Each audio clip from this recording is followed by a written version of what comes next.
South America was one of the last regions in the world to be infected. The first outbreaks appeared in the favelas of Rio de Janeiro and São Paulo. Criminal groups and civilians united, organized defenses, and significantly slowed the spread of the infected.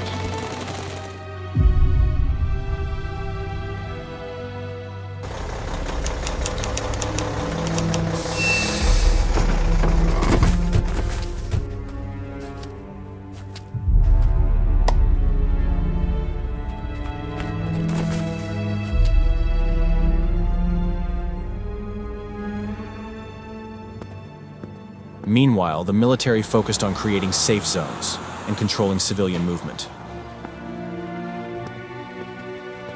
Order 42 Outbreak was enacted to ensure security.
Attention!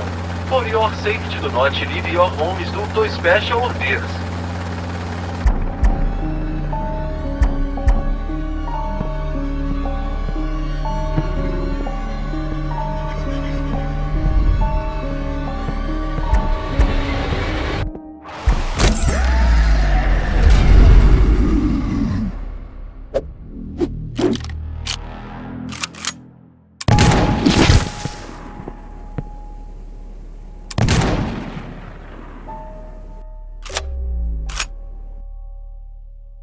Thanks to swift action, arming civilians and collaborating with armed factions, new outbreaks were quickly contained, and in some areas, fully eliminated.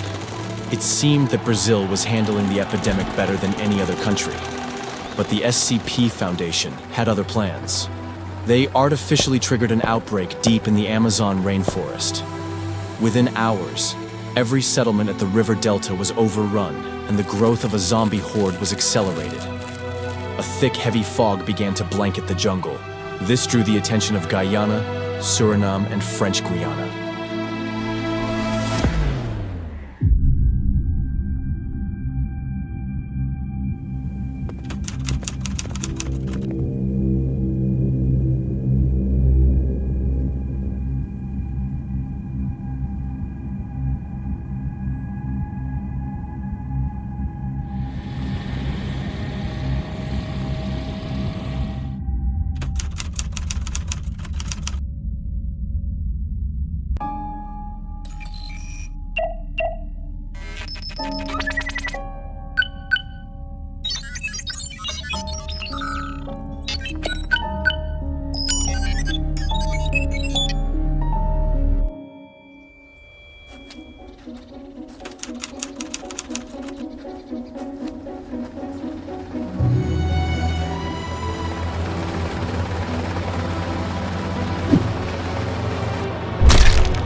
urgently need help.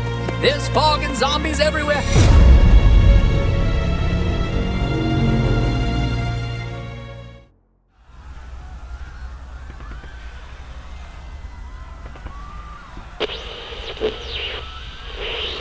Hey, can anyone hear me? We urgently need help. Thousands of zombies came out of the jungle and rushed to the cities. Venezuela and Colombia, having learned of the impending horde, mobilized the army and built a front line along the Orinoco and Meta rivers, up to the mountain range in the Bogota region.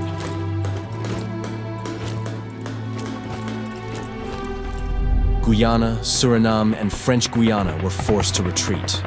The survivors were moving along the coast, trying to reach the border with Venezuela. There, joining forces with the Venezuelan troops, they managed to fight the zombies chasing them.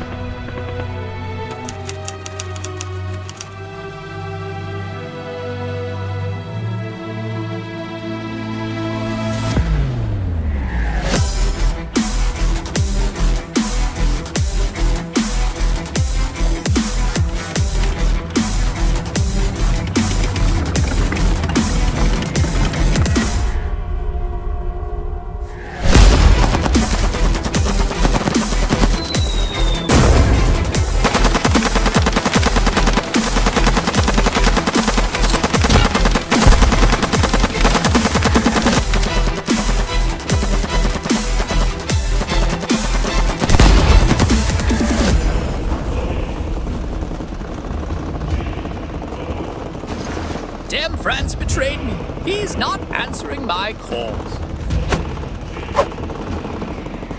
But now I will gain independence. Oh, that's even much better.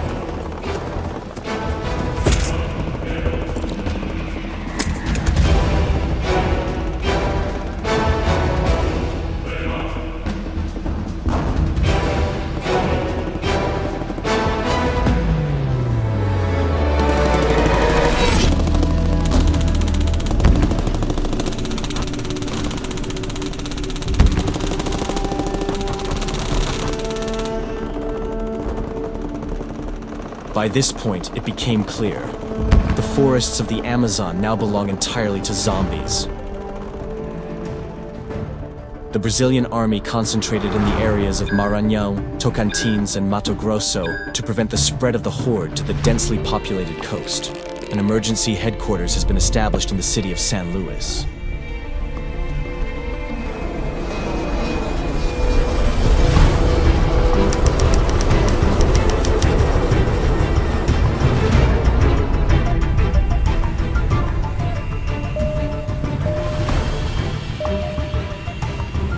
The goals are set.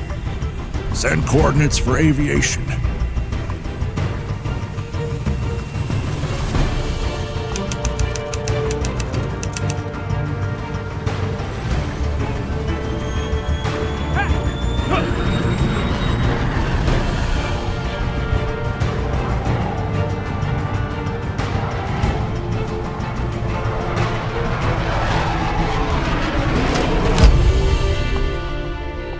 Meanwhile, aviation continues to strike the Amazon jungle, but due to the dense fog, it is impossible to assess their effectiveness.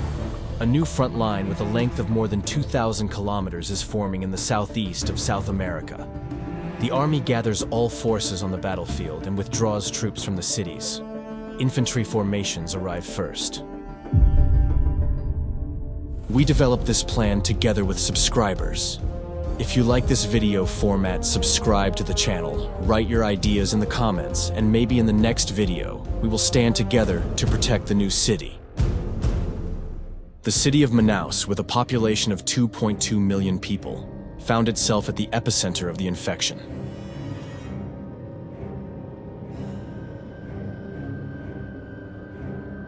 The fog around the city thickens. There is no communication. From the southern shore, across the Ponte Rio Negro bridge, streams of refugees from the city of Cacau Pereira begin to arrive. The city was engulfed by fog, and thousands of infected emerged from it, rapidly seizing the city. In the northern districts of the city of Lago Azul and Santa Etelvina, police reported mass riots, the appearance of strange infected individuals, and the chaotic spread of zombies. The situation is quickly spiraling out of control. People are fleeing to the central districts. The infected are mixing in with the crowds. This puts the entire city's population at risk. The state authorities and the mayor, consulting with the military, make a decision. Manaus is cut off. Prepare for defense.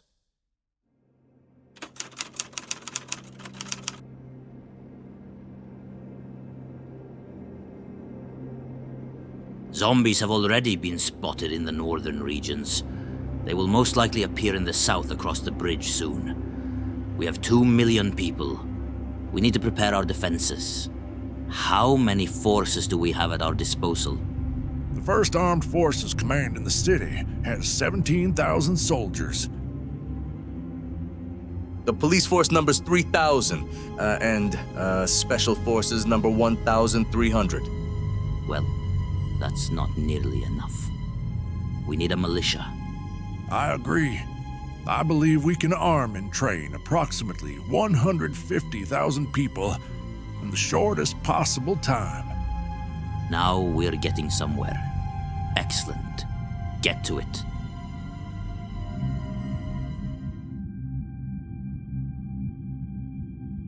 All areas north of the conditional line of the streets are declared a quarantine zone. Evacuation from there is ceased. Anyone trying to break through from there is considered potentially infected. Orders are to stop them by any means necessary. Along the entire quarantine line, the Line of Hope, a primary barricade is being created from anything available. Overturned buses, trucks, concrete blocks, and wooden fences. Police and special forces take up positions along the entire border. The Ponte Rio Negro bridge is completely blocked by a double wall of shipping containers. The Brazilian naval flotilla patrols the river, guarding the city's southern border. A buffer exclusion zone is created along all outskirts. All civilians were evacuated from there to the central districts. The city's defense headquarters is based at the Air Force Command of Manaus. This area is completely isolated from the rest of the city and is its last line of defense. The Adolfo Duca Forest Reserve Park causes the greatest concern. Fearing the main zombie offensive from that side, Army units have taken control of this area. The Army also ensures the security of Manaus International Airport, as it is a priority target for a possible aerial evacuation of the city.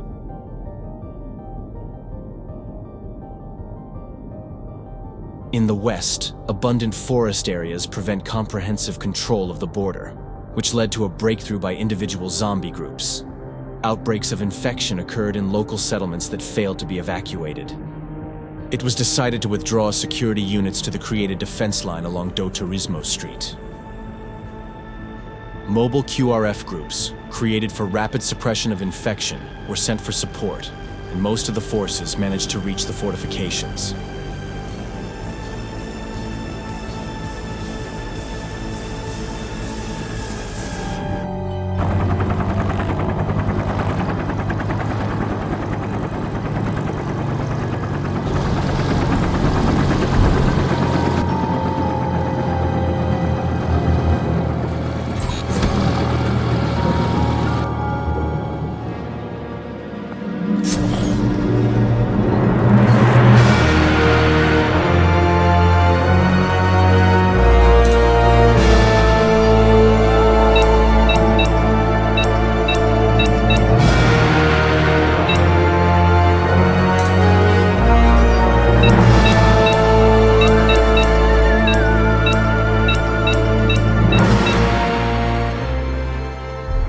Australia, like many other countries, was hit by the outbreak brought primarily by people arriving from overseas.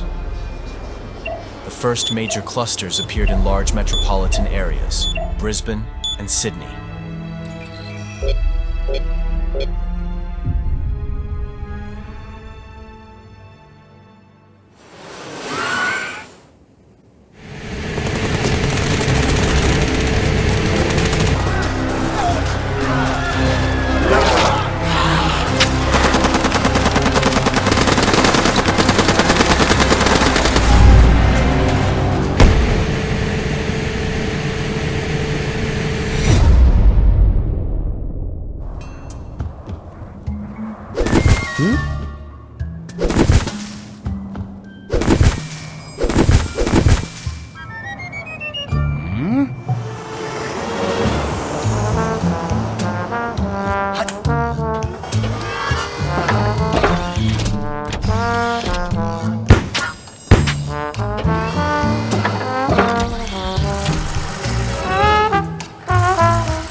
situation spiraled out of control, panic erupted.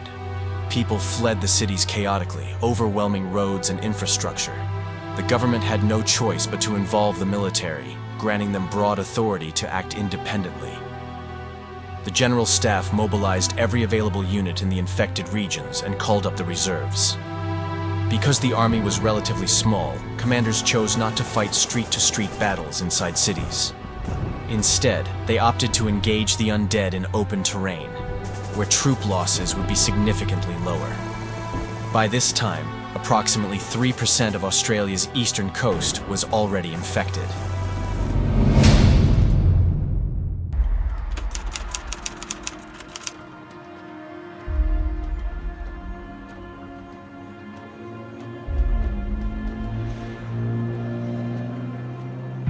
Operation Exodus was launched with one key priority: preserve the army at all costs. Securing major highways leading out of the cities became critical to protect civilian evacuations while destroying zombie groups pursuing them. If the undead presence became overwhelming, troops were ordered to fall back to pre-prepared defensive positions.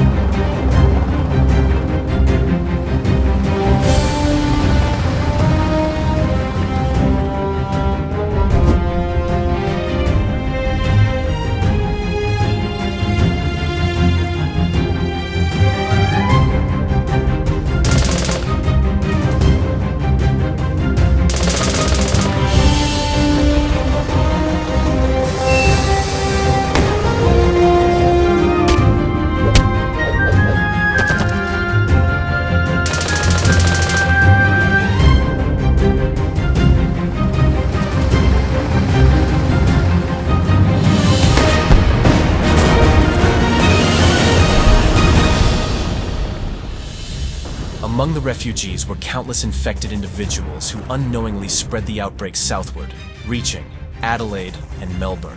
The 9th and 4th Brigades stationed there soon found themselves in heavy combat, with Melbourne's defenders facing especially brutal fighting.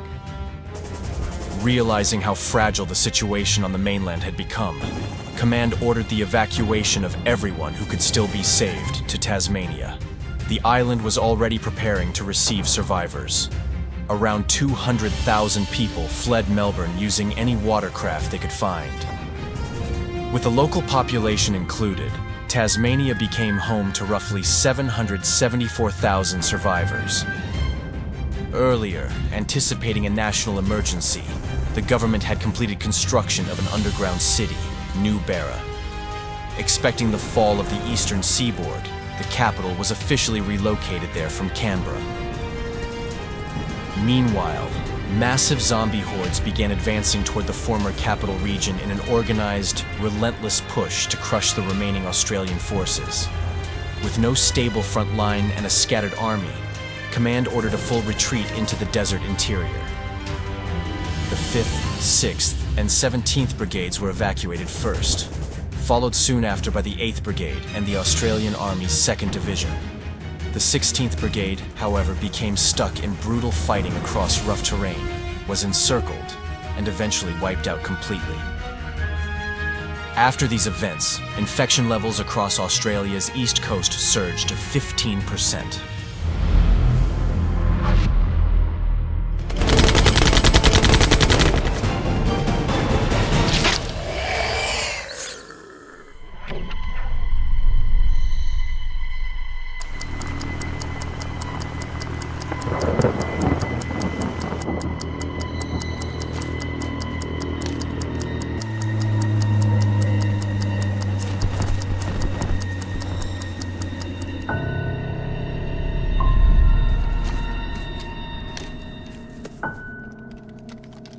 Come silence. Move quietly. Avoid engagement. Alpha must not know we're here. You two, get to the boat and hold position. Be ready to cover our retreat. Copy that.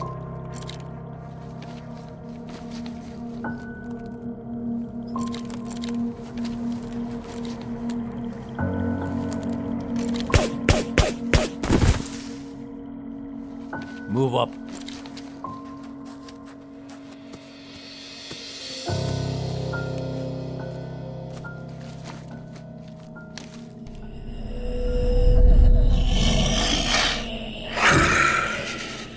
Keep it quiet.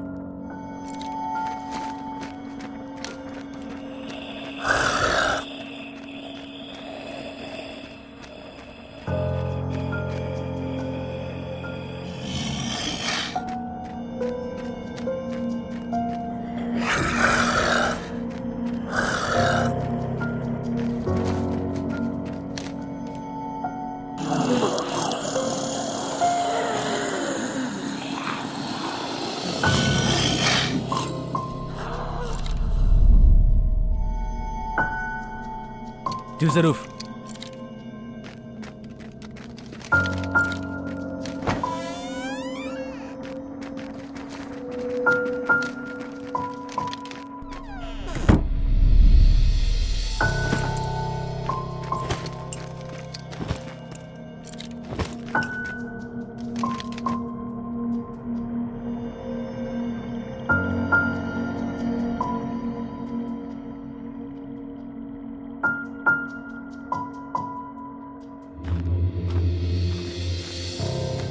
We are close now. Check our exfil roads. Roger.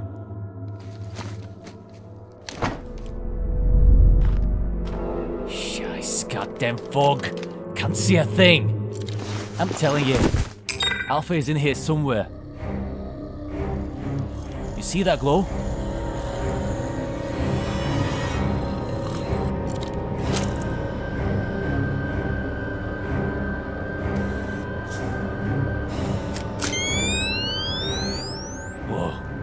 That's gotta be Alpha. I'm into the fog. Light it up.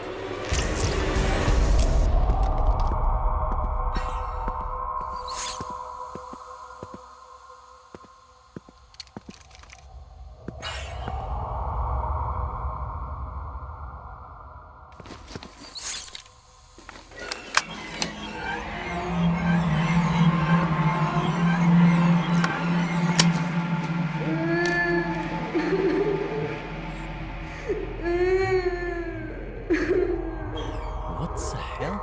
A kid?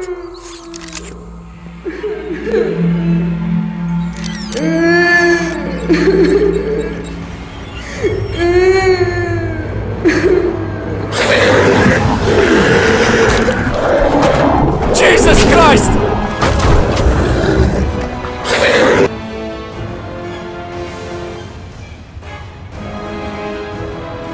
Did you truly believe we would not discover you? What's wrong with the signal? Comms are dead. Nothing's working.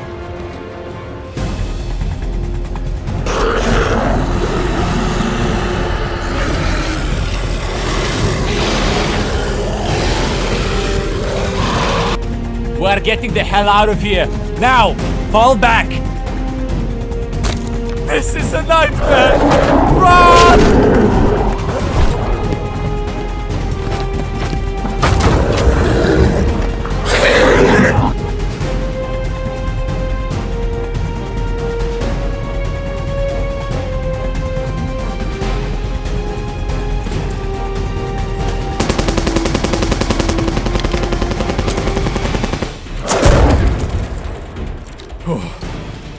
Oh, talk about good timing.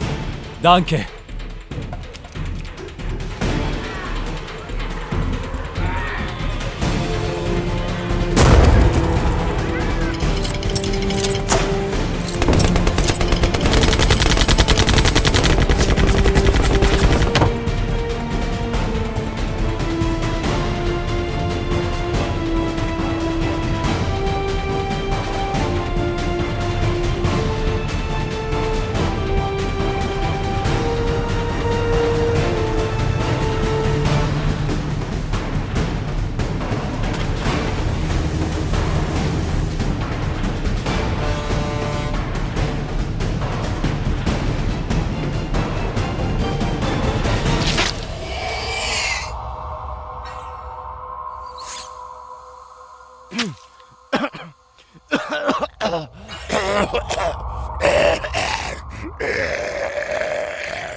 It appears the Amiens operation has failed. The zombie numbers are only growing. Our forces have lost key positions in Paris and have been forced to retreat south. The Allied armies of Belgium, Germany, and Netherlands are currently attempting to push deep into the infected territory to defeat the Alpha and dismantle the zombie horde.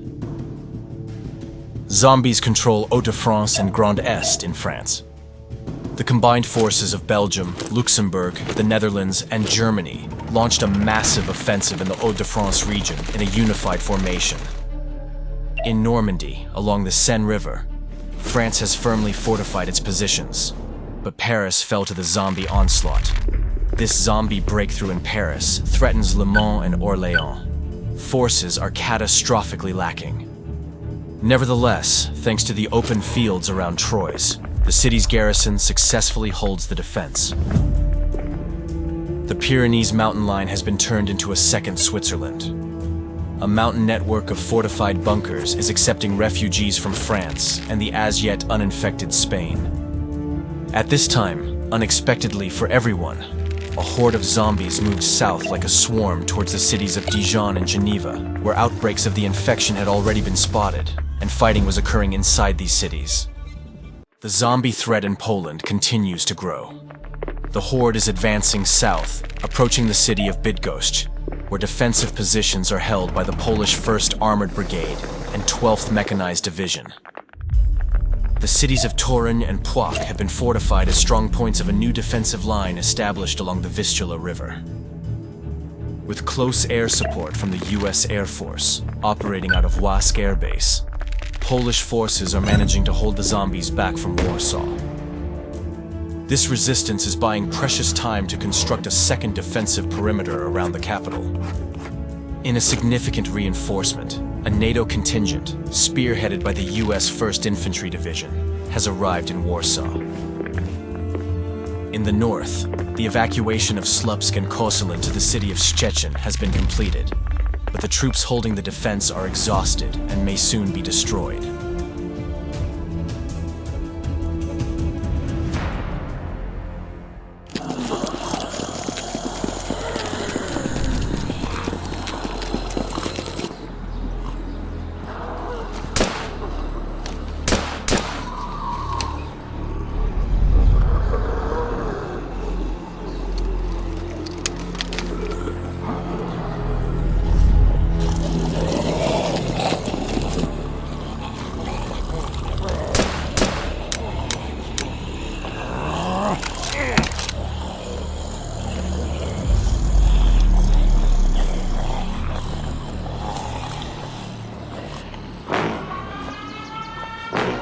The inhabitants of Poland, do not abandon our own! Poland, strong!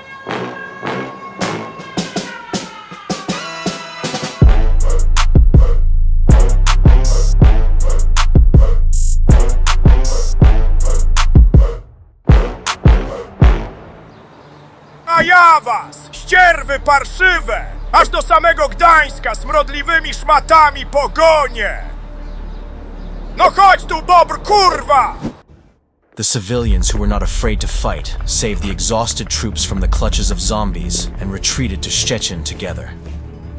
Recognizing the strategic importance of Szczecin, German command dispatched advanced Bundeswehr engineer units to the city. Bridges over the Oder have been mined, and the riverbanks have been fortified with razor wire and concrete pillboxes.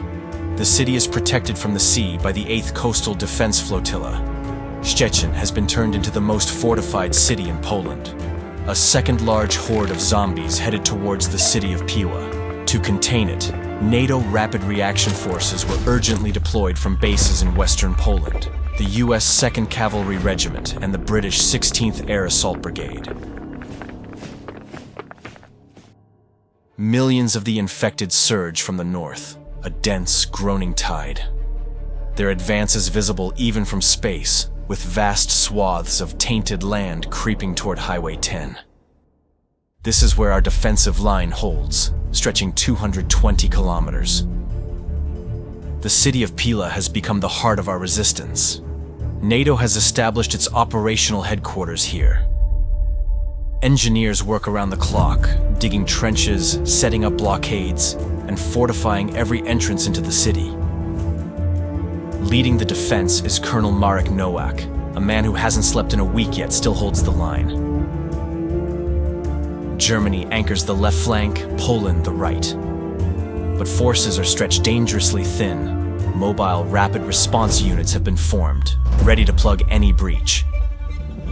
To buy time, Polish and British forward units are engaging the enemy near a chain of local lakes. Water and marshland are their allies. In mere hours, soldiers erect light fortifications and hold the position for days, drawing the horde's main assault upon themselves. But the infected are changing tactics. Recon reports runners have appeared in the first wave, infected moving twice as fast as the rest. They swarm the lakeside defenses, and the situation deteriorates rapidly. AH-64 Apaches arrive in support, literally burning corridors through the horde. This buys us a few precious hours. The right flank is more stable. Bydgoszcz is heavily fortified, with significant armored support. Armored formations are tearing apart zombies on the approaches. West of the city, however, a critical weakness is exposed. A poorly defended sector on the seam between US and Polish lines. The infected sense it. They begin to disperse into smaller groups, flanking the defenses. Mobile units scramble to respond, but it's too late. Some units are forced to retreat. One Polish company is surrounded deep in a forest. Communications are lost. The breach widens like a gaping wound across the front. Every mobile force and reserve is rerouted there. Meanwhile, a critical moment arrives at the lakes. Ammunition is running out, and the number of runners keeps growing. The British are forced to pull back before their fortifications are complete. That's when the first squadron of 8 Thunderbolt IIs appears.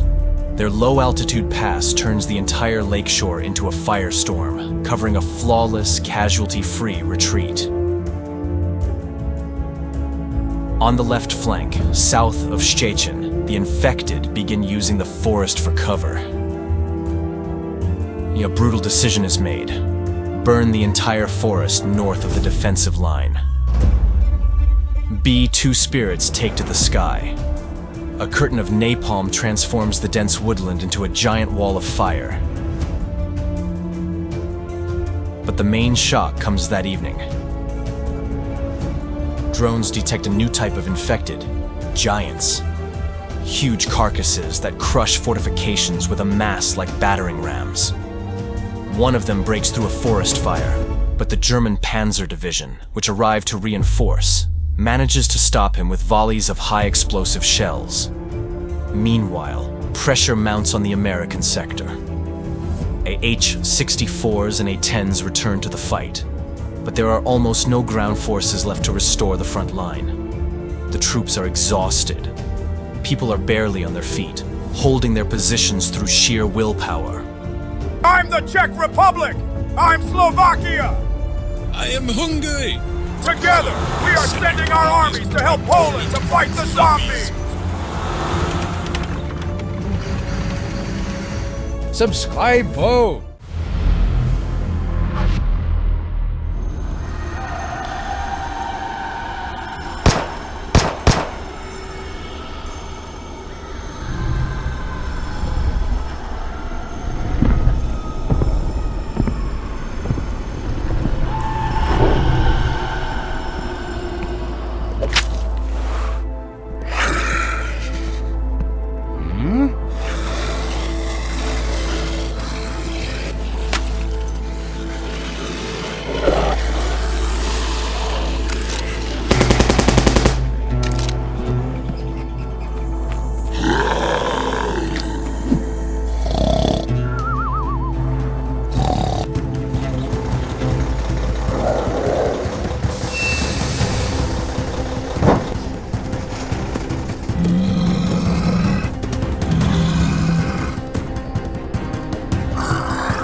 hit point? Yeah! This is going to be a fun game! Round one.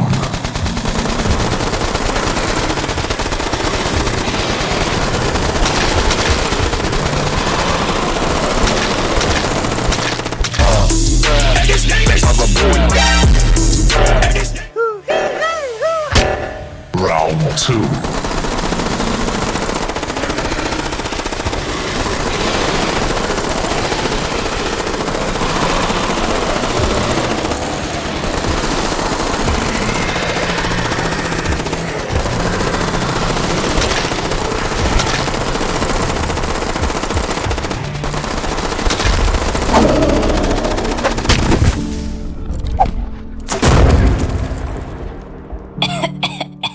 I bequeathed my oil to Brother Qatar. Just don't drink it.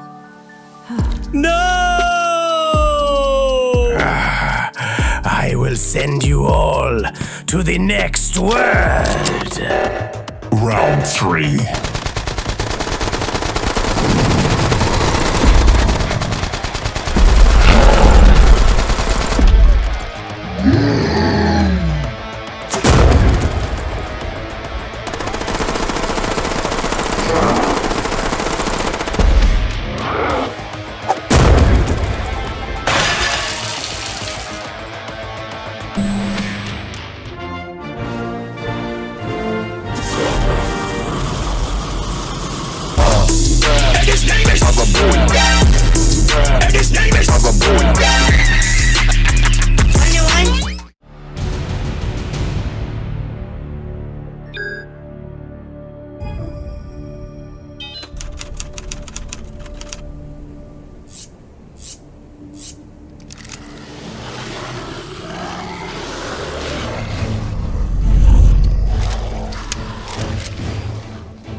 help.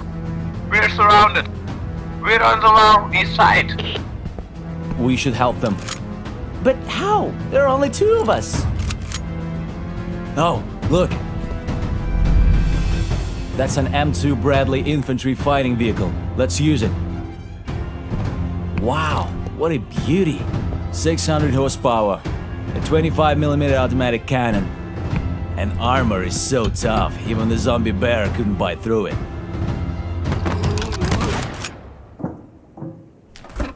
Got a zombie problem? We got the solution. Do you even know how to drive that thing?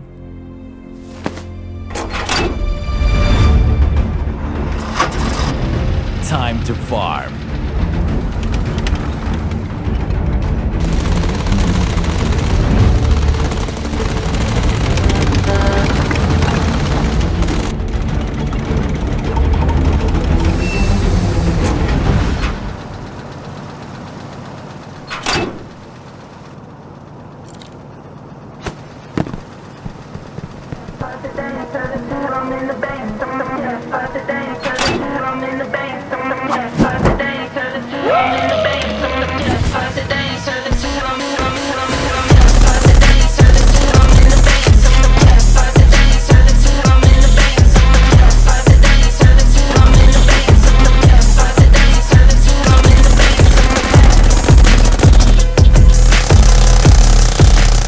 What kind of wall is this? Anyone can climb over it. Captain, HQ is on the line. What's your situation? The wall isn't finished. Zombie horde is assaulting the perimeter. We need artillery and air support. Now! We don't have any available units to reinforce you. Hold your position. We'll see what we can come up with. Sir, Sector B is relatively quiet. We could redirect some of their equipment. I don't have the authority to make that call. That requires approval from the Commander-in-Chief. And he's not responding. Wait, what's happening? By executive order, I hereby grant full operational authority over troops and additional resources to field commanders on the ground, based on local conditions. I repeat, do whatever it takes to contain the zombie threat. Well, finally! Get me Sector B!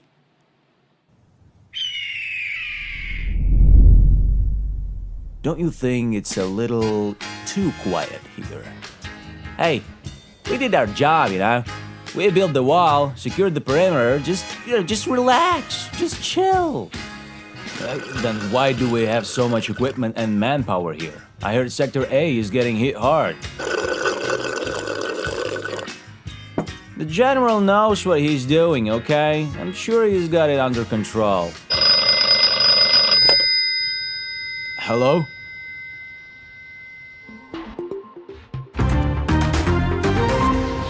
The state of Florida is in danger. Reports of a viral outbreak are coming in from across the entire peninsula. In Miami, police are attempting to contain the threat within city limits, while the National Guard has sealed off all major highways. Biohazard convoys are being deployed into the city, and nearby towns have been placed under full quarantine.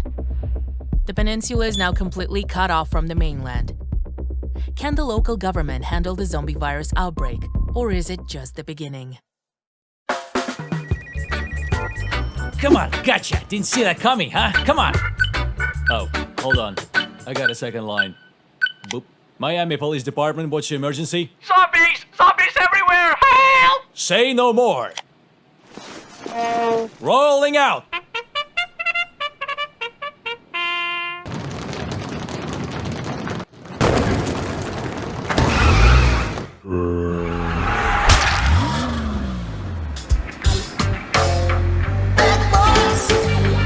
Wow, now that's a cool ride right there.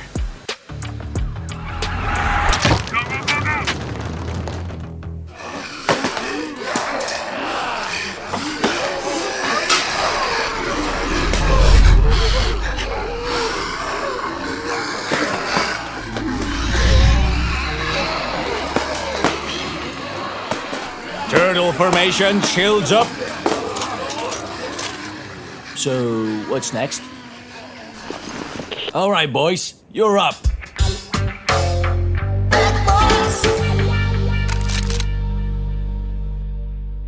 Civilians are forming armed groups and have already taken control of several districts. Wait, one moment. We're now live with our field correspondent, Lenny. Yeah, I'm on the scene right now and we're currently— Hey, let me talk! The army is useless. Bureaucracy has their hands tied. The virus moves faster than politicians make decisions. I mean, look, what are you waiting for? Shoot him! I don't have any orders. But he's a zombie! Help me! Well, he'll be one of them real soon. Orders are to fire only on confirmed infected. Well, like this guy.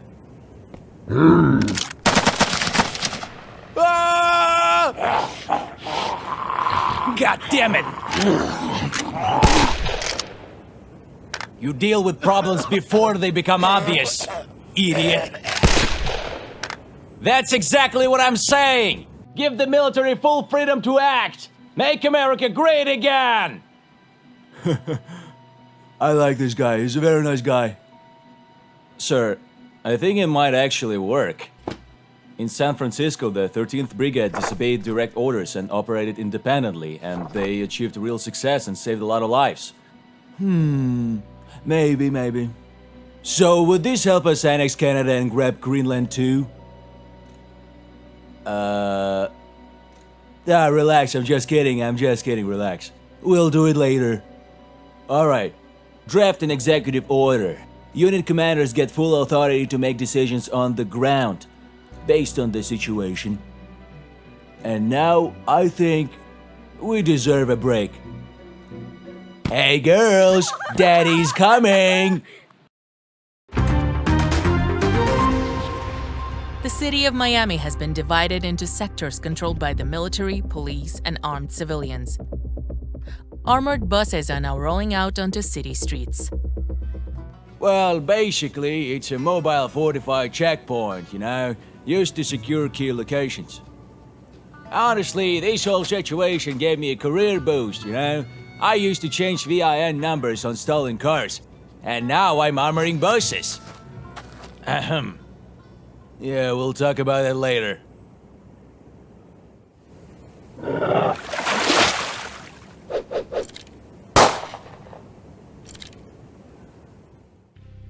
Florida continues to resist the virus. Contact with forces in Miami has been lost. The Coast Guard is reporting a sharp increase in the zombie population.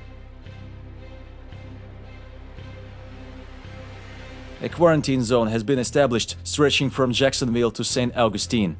Over 3 million people now reside here. This area is where all survivors from the southern part of the peninsula are being gathered. Before entering the quarantine zone, survivors are strictly screened in Orlando. The city is fully militarized and serves as a hub between the infected and virus-free territories. Orlando! This city has become the link and the gateway between the worlds of the living and the dead.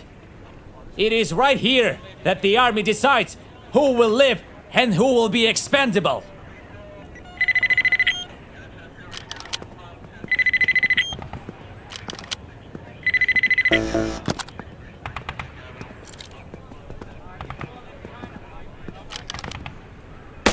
It is from here that the rebirth of the great America will begin.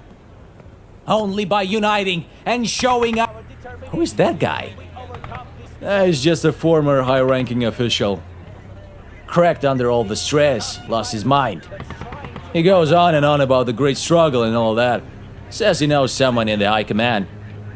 Probably has access to information about our future. Well, people like that usually turn out to be right, in the end. Northwest of Orlando lies the exclusion zone. Here, the army implemented a scorched earth tactic. Anyone spotted, zombie or human, is destroyed. Having built up their forces, the army has begun expanding this zone south toward Tampa Bay in order to link up with the forces stranded at MacDill Air Force Base. In the city of Tampa, the National Guard is conducting a final evacuation of survivors from the eastern part of the city. They have 24 hours to leave this sector and make their way to Orlando.